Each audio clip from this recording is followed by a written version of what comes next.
Hello students, NISM series 8 equity derivatives के question answer session को हम शुरुआत करने जा रहे हैं। यहाँ पे 50 क्वेश्चन का ये सीरीज होगा। पार्ट 1 में हम कवर कर रहे हैं हमारे 10 क्वेश्चंस। तो let's begin. Impact cost is low when the liquidity in the system is poor. Option is true और false. We need to select a correct answer.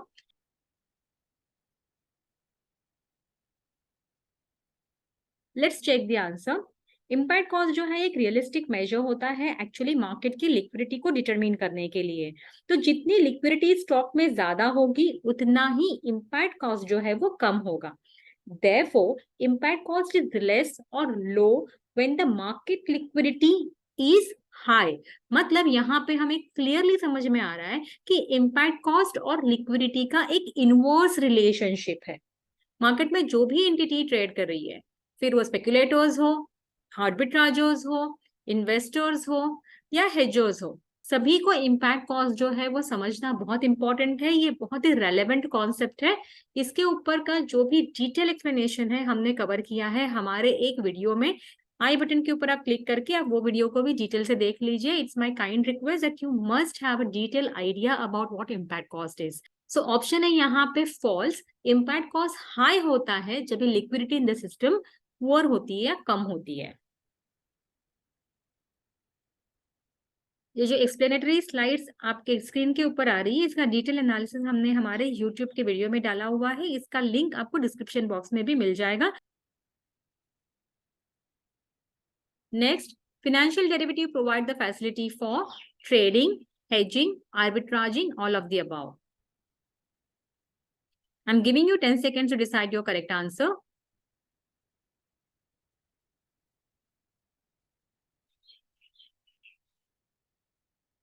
तो आंसर है यहाँ पे ऑल ऑफ द अबव। आपको पता ही है कि जो फाइनेंशियल डेरिवेटिव्स है उसमें आप ट्रेड कर सकते हो, मतलब स्पेकुलेटिंग एक्टिविटी है वो कर सकते हैं। स्पेकुलेटर्स यहाँ पे ट्रेड करके फाइनेंशियल डेरिवेटिव से पैसा कमाने की कोशिश करते हैं। फिर ऑप्शंस हो सकते हैं या तो फ्यूचर्स हो सकते हैं या तो स्वैप भी हो सकते हैं। फाइनेंशियल डेरिवेटिव जो है वो हेजिंग की भी फैसिलिटी प्रोवाइड करता है। हेजिंग के थ्रू आप आपका रिस्क मैनेजमेंट कर सकते हो। आर्बिट्राजिंग भी है, वो पॉसिबल होती है फाइनेंशियल डेरिवेटिव से, बिकॉज आर्बिट्राजिंग की वजह से ही आप दो मार्केट के प्राइसिंग का डिफरेंशिएट जो है उसको एनकैश कर सकते हो। तो option is all of the above. Next, operational risk include losses due to pandemic situation prevailing across the world, too much management control, income tax regulations, government policies. मैं यहाँ पे आपको एक हिंट दे देती हूँ। ऑपरेशनल रिस्क जो है ये एक्चुअली स्पीकिंग स्पेसिफिक रिस्क होती है। इसको अनसिस्टमैटिक रिस्क भी बोलते हैं, बिकॉज ऑपरेशनल रिस्क जो है वो कंपनी स्पेसिफिक रिस्क हो सकती है due to operational lapses in the system. तो आप यहाँ पे आंसर जो है वो डिसाइड कर लीजिए।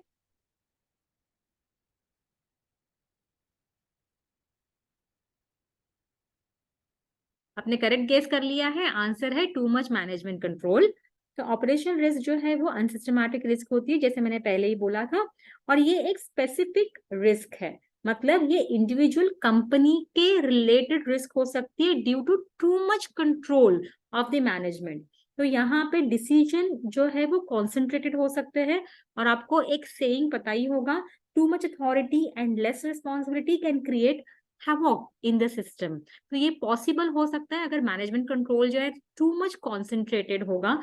और भी कई सारे ऑपरेशनल रिस्क हो सकते हैं, जैसे मैनेजमेंट के आपस के इश्यूज है, या फिनेंशियल ऑब्लिगेशंस आपके बहुत ज्यादा है, डेट ऑब्लिगेशंस वगैरह, फैक्ट्री लेवल के कोई इश्यूज है, प्रॉब्लम्स है, लेबर स्ट्राइक्स है, या आपके जो प्रोडक्ट है वो आउटडेटेड हो चुका है, उसमें बहुत ज्यादा इन्वेंशंस या इनोवेशंस नहीं हो रहे हैं, आपने डाइवर्सिफाई नहीं किया है आपकी एक्टिविटी को, आपकी जो मशीनरी है वो आउटडेटेड है। ये सारी चीजें जो है वो ऑपरेशनल रिस्क में आती है।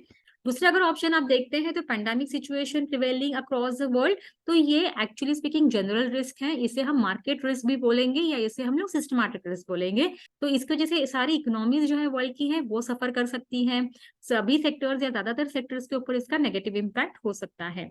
इनकम टैक्स रेगुलेशन एक कंट्री स्पेसिफिक रिस्क है, लेकिन अगेन ये मार्केट रिस्क है, क्योंकि इनकम टैक्स रेगुलेशन की वजह से काफी सारा इम्पैक्ट जो है नेगेटिव या पॉजिटिव जो भी है वो ओवरऑल कंट्री के जो इंडस्ट्री है उसके ऊपर आएगा। गवर्नमेंट पॉलिसीज, अगेन अगर गवर्नमेंट की पॉलिसी पॉजिटिव है या नेगेटिव है, ये ओवरऑल इम्पैक्ट करेगी, ये पर्टिकुलर कंपनी रिलेटेड नहीं है।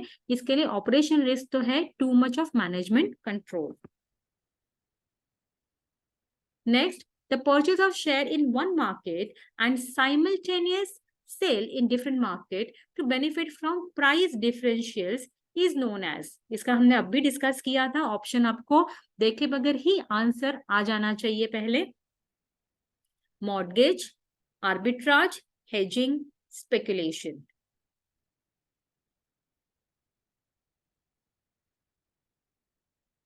आर्बिट्राजर्स जो है वो यहाँ पे स्टॉक एक मार्केट में जैसे बीएससी पे बाय करेगा और एनएससी पे सेल करेगा एट द सेम टाइम, और जो भी प्राइस डिफरेंस है उसकी वजह से जो प्रॉफिट उसे होने वाला है वो उसे पॉकेट करेगा। तो यहाँ पे करेक्ट आंसर है arbitrage. Next, an index option is debt instrument, derivative product, cash market product, money market instrument. तो बहुत इजी है, इंडेक्स ऑप्शन जो है वो एक डेरिवेटिव प्रोडक्ट है। तो index option such as Nifty 50, bank Nifty, fin Nifty, mid cap Nifty, ये सारे एग्जाम्पल्स हैं इंडेक्स ऑप्शन के, और ये एक डेरिवेटिव प्रोडक्ट है। Next, you sold one XYZ stock future contract at rupees 278. The lot size is 1200. What is your profit or loss if you purchase the contract back at rupees 265? Options है 15,600 profit, 15,600 loss, 16,000 loss, 16,600 profit. इसे हमें calculate करना होगा।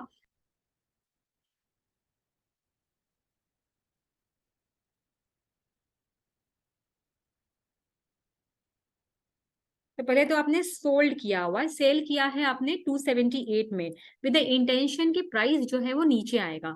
क्या price उसके बाद नीचे आया था? तो यस, आपने वापस जब बाई किया तब प्राइस थी आपकी 265। तो डिफरेंस क्या है यहाँ पे? तो डिफरेंस है यहाँ पे 13 रुपीज का। क्या आपको यहाँ पे प्रॉफिट हुआ है? ऑफ कोर्स प्रॉफिट हुआ है। आपने सेल किया था 278 में with the intention of market में प्राइस जो है इस स्टॉक की कम होगी। आगे जाके जब भी आपने बाय किया या स्क्वायर ऑफ किया वो टाइम पे प्राइस नीचे आ गई है 265 पे, डिफरेंस है 13 रुपीज का। और 13 रुपीज का difference with contract size of 1200 अगर हम करते हैं तो हमें आता है 15,600 का प्रॉफिट। तो ऑप्शन है हमारा फर्स्ट ऑप्शन। तो ऑप्शन है हमारा ऑप्शन नंबर 1, 15,600 का profit. Next, you have taken a short position of one contract in June XYZ futures. Contract multiplier है यहाँ पे 50, that is lot size जो है वो 50 units का है at the price of 3,400. When you close this position after a few days, that means square off करने के टाइम पे you realize that you made a profit of rupees 10,000 rupees. Which of the following closing action would have enabled you to generate this profit? 10,000 का आपने profit generate किया है जबकि आपका lot size जो है वो 50 यूनिट्स का है।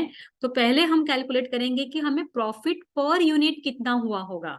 तो प्रॉफिट पर यूनिट निकालने के लिए हम करेंगे 10,000 का हमारा प्रॉफिट डिवाइडेड बाय 50 का लॉट साइज, तो हमें हुआ है पर यूनिट 200 रुपीज का प्रॉफिट। अभी हमने किया क्या था? तो शॉर्ट पोजीशन क्रिएट किया था XYZ फ्यूचर्स में एट द प्राइस 3,400। तो 3,400 में जब भी आपने सेल किया है मतलब आपको बाय करना होगा मिनिमम 3,200 में, तभी आप प्रॉफिट करोगे। तो आपने बाय की पोजीशन क्रिएट की होगी एट 3,200, तभी जाके आपको 200 रुपए का प्रॉफिट हो गया। देखो इनवर्स देख सकते हैं, बाय किया 3,200 में, सेल किया 3,400 में, 200 का प्रॉफिट हुआ। 200 का प्रॉफिट इंटू 50 यूनिट्स के साथ मल्टीप्लाई किया क्योंकि लॉट साइज जो है वो 50 की थी, आपको जो प्रॉफिट हुआ है वो 10,000 का हुआ है। तो ऑप्शन आपका आएगा बाइंग 1 जून का XYZ future contract at rupees 3,200।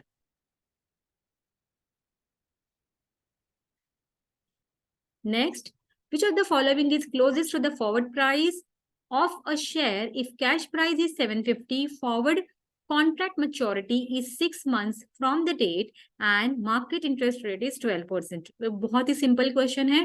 Cash price that is current price जो है वो 750 दी है, कॉन्ट्रैक्ट जो है वो 6 मंथ्स की मेच्योरिटी का है, दैट मीन 6 मंथ्स के बाद ये एग्जीक्यूट करना है, और मार्केट रेट जो है वो 12% है।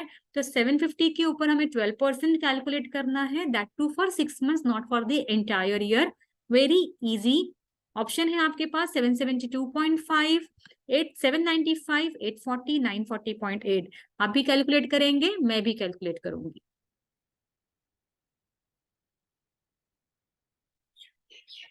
तो मैं करूंगी 750, मैं इंटू करूंगी 12% और मैं मल्टीप्लाई करूंगी इसको 6 डिवाइडेड बाय 12 के साथ।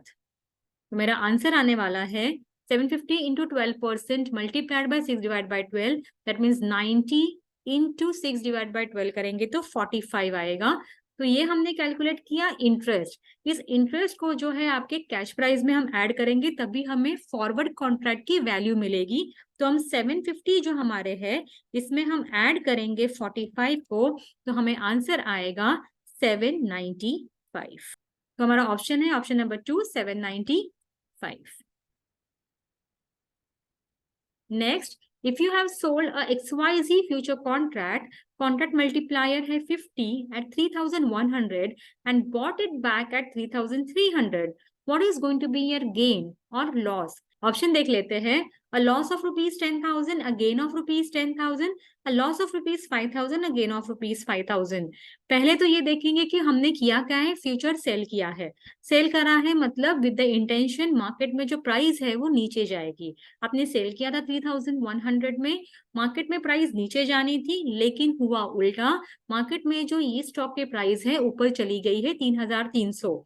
तो पहले तो ये पोजीशन में आपको लॉस हुआ है, जो आपने एंटिसिपेट किया था वो नहीं हुआ। सेकेंडली कितने का लॉस हुआ है ये कैलकुलेट करना है हमें।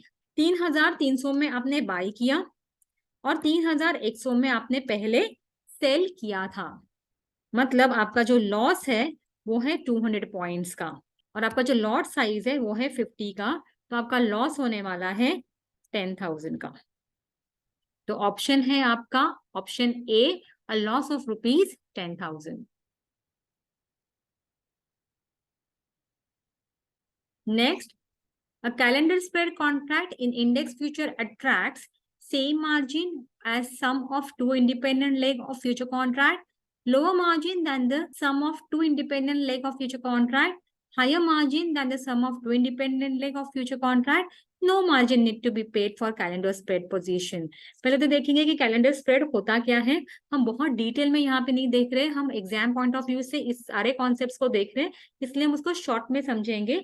बेसिकली कैलेंडर स्प्रेड जो है ये ऑप्शन या फ्यूचर्स दोनों के लिए एक स्ट्रैटेजी है, जहां पे आप एक्चुअली एक अंडरलाइंग एसेट में पोजीशन क्रिएट करते हो, एक साइमल्टेनियस पोजीशन क्रिएट करते हो जहां पे आप दो डिफरेंट जो मैच्योरिटी है उसके कॉन्ट्रैक्ट जो है एक बाय करते हो और एक सेल करते हो। फॉर एग्जाम्पल XYZ स्टॉक का एक ऑप्शन है जो आप बाय कर रहे हो, दैट मीन्स लॉन्ग भी कर रहे हो और शॉर्ट भी कर रहे हो, सेम क्वांटिटी का लेकिन डिफरेंट मैच्योरिटी का या डिफरेंट मंथ्स का। एक चीज आपको क्लियरली पता है कि जो नियर लेग प्राइस होती है उसके कॉन्ट्रैक्ट की प्राइस कम होती है और फार लेग कॉन्ट्रैक्ट जो रहता है उसकी प्राइस जो है वो हमेशा ज्यादा होती है due to cost of carry. यहाँ पे हम बात करते हैं फ्यूचर की, फ्यूचर के साथ कॉस्ट ऑफ कैरी ये कॉन्सेप्ट जो है वो एसोसिएटेड है।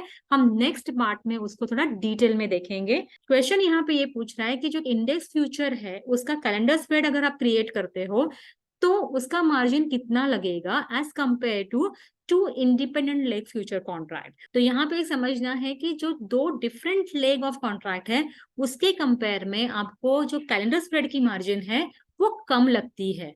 तो lower margin than the sum of two independent leg of future contract is going to be your correct answer. Particularly अगर ऑप्शंस की बात करूं तो लो विक्स एनवायरनमेंट में जो कैलेंडर स्प्रेड क्रिएट किया जाता है ये तब करेंगे जब वीगा जो है वो कम होगा, और लो विक्स एनवायरनमेंट तभी होगा जब भी ऑप्शंस अवेलेबल होते हैं एट अ चीपर प्राइस और चीपर प्रीमियम।